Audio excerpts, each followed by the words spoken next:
Hey guys, thanks for joining us for another satisfying Saturday. My name is Josh. Today we have Alan's beautiful GT3. So Alan just got done with a road rally that was over 1,000 miles, and it's pretty evident by the car. Lots of bugs, lots of brake dust and dirt on the lowers that we're going to take care of because this car is actually going to get ceramic coated after we get done with this wash.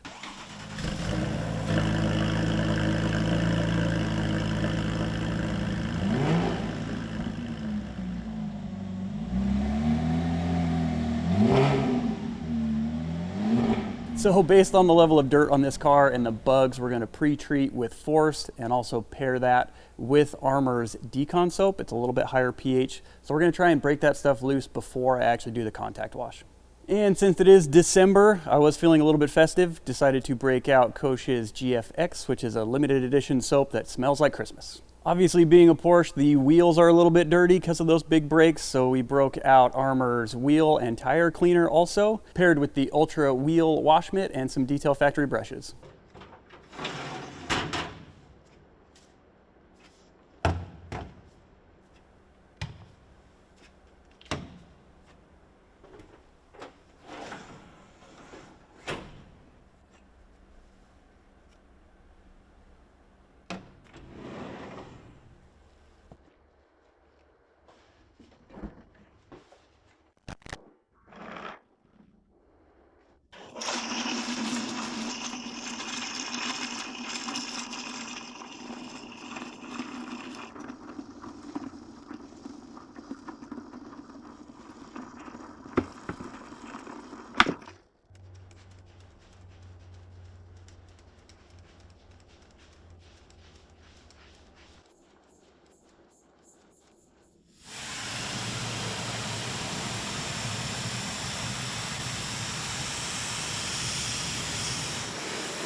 So now that we got the car all cleaned up, Alan is actually going to take it over to a local detailer to have the car paint corrected and ceramic coated. So if it does come back with bugs, it'll be much easier to maintain. So I really enjoyed this wash. So to any and all GT3 owners, feel free to contact us for a free decon wash. And for the rest of us that don't own GT3s, we appreciate you watching.